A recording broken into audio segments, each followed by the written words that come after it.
we don't put language to it. We talk around it a lot. I didn't even realize I had a history of abuse as to what happened to me in my childhood until I saw that first Clothesline Project, that very first day. I thought this was how everybody treated their kids and that it was definitely my fault.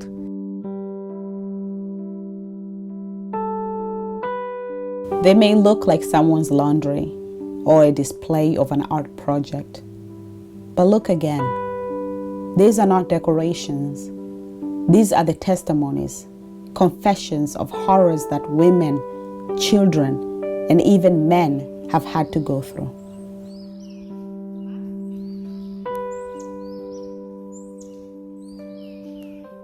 "700 shirts are hanging just outside the Maureen Muffin Wilkins Hall at the Cape Cod Community College. This is the Clothesline Project. Each shirt was written by a person who have encountered, who has fought, or who has lost a life because of sexual violence. It started here on the Cape in 1990. Activists, artists, survivors got together to create a project that would talk about the issue.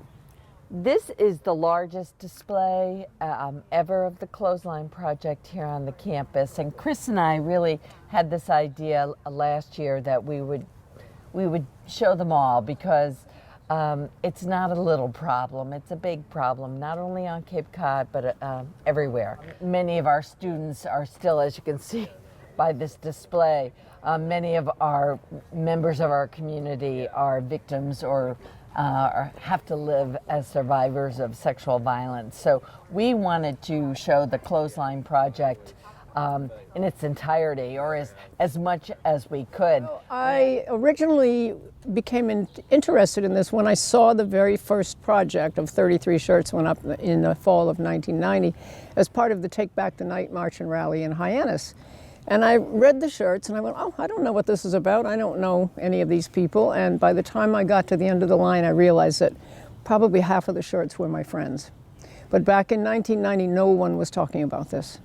There were no laws about violence against women. There were no statistics keeping in the police department. There was no blotter line that said domestic assault, domestic violence, sexual assault, domestic violence.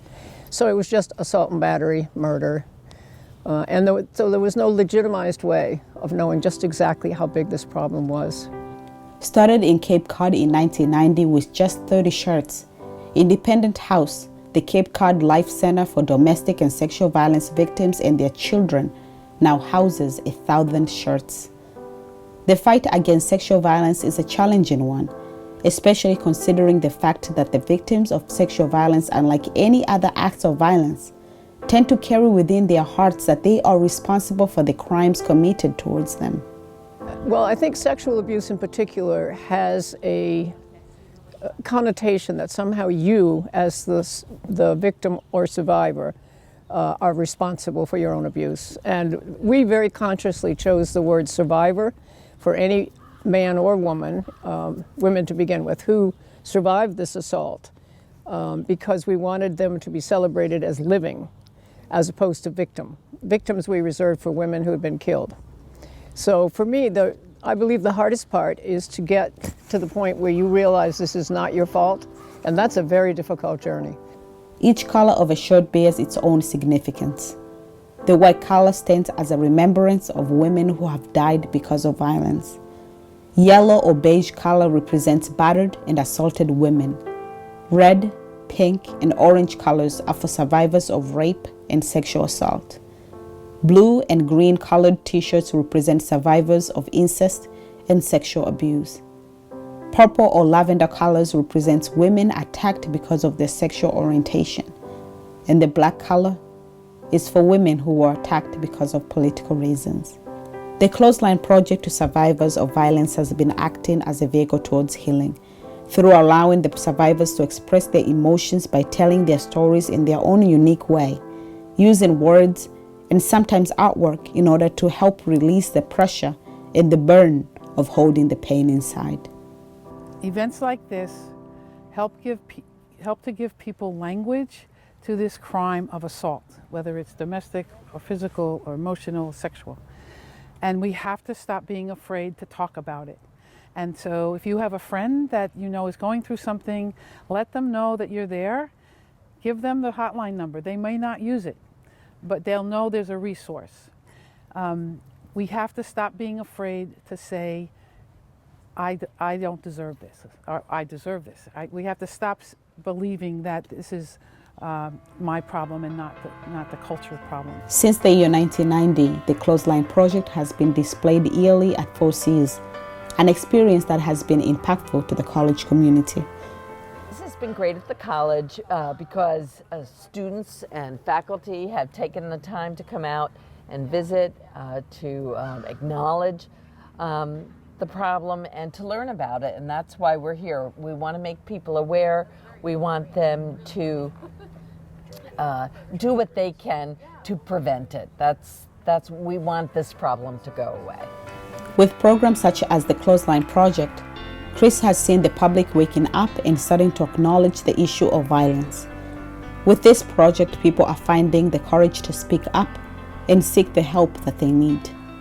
We get from year to year sometimes more clients than we've had the past year, and what that says to me is that there's not necessarily more violence, but people are stepping up because they realize there are resources there. When they come through the door, they're filled with shame and blame. They've been told over and over again, this wouldn't happen if you didn't do this or you didn't do that. And our job is to empower them, get them to realize they have a voice, they can make decisions, and there's support behind them. So we get people to a place where they really believe that they have strength and they can make decisions such. And many times we get referrals because of clients, former clients. And we also work in collaboration with all of the service providers. So we all kind of, connect with each other. Many clients need different services. In addition to showcasing the Clothesline Project, Independence House has showed 2 movies, Spotlight and It's Not Just Jenna, as a way to honor April as a month geared towards fighting and raising awareness on sexual violence.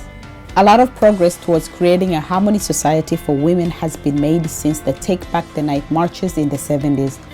Nowadays, more people are finding it safe to reach out for help and speak out against the violences committed towards them, instead of living in shame.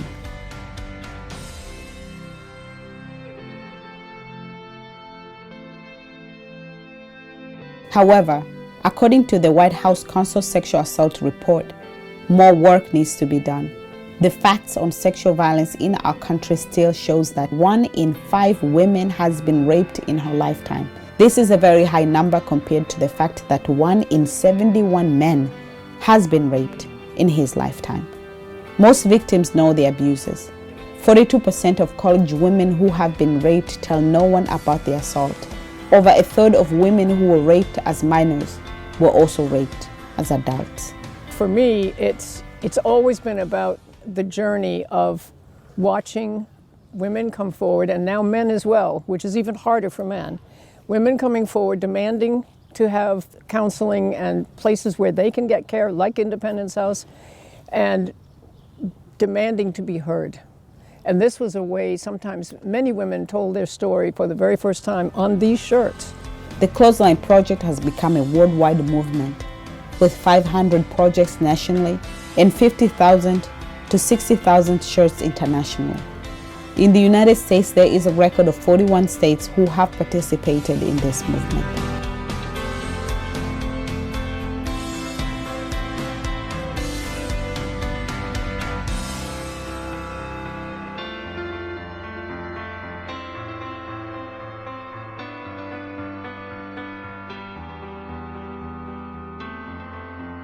It's very powerful to see what people have been through, to look at it and to see that they say that they were raped and stuff like that. So it's hurtful. Is this your first time? This is my first time seeing all of this, yeah. Mm-hmm. Yeah. Wow. First time seeing Yeah. it. I've never been to one of these. like these people, so it's interesting to see how they feel and what happened to them. So what do you think, like as a society, or what you guys will do in order to help maybe the victims or raising awareness? Try to help people feel like safe, that like even if you don't know someone that well, you can go up to them and tell them like I need help, and they can try to, or go to someone that can help them. Just that they feel safe, that they can talk to people, and that they're not alone. Be there for the others that are hurting and just need comfort. No more hiding. The Clothesline Project allows those who are still suffering in silence to understand that they are not alone.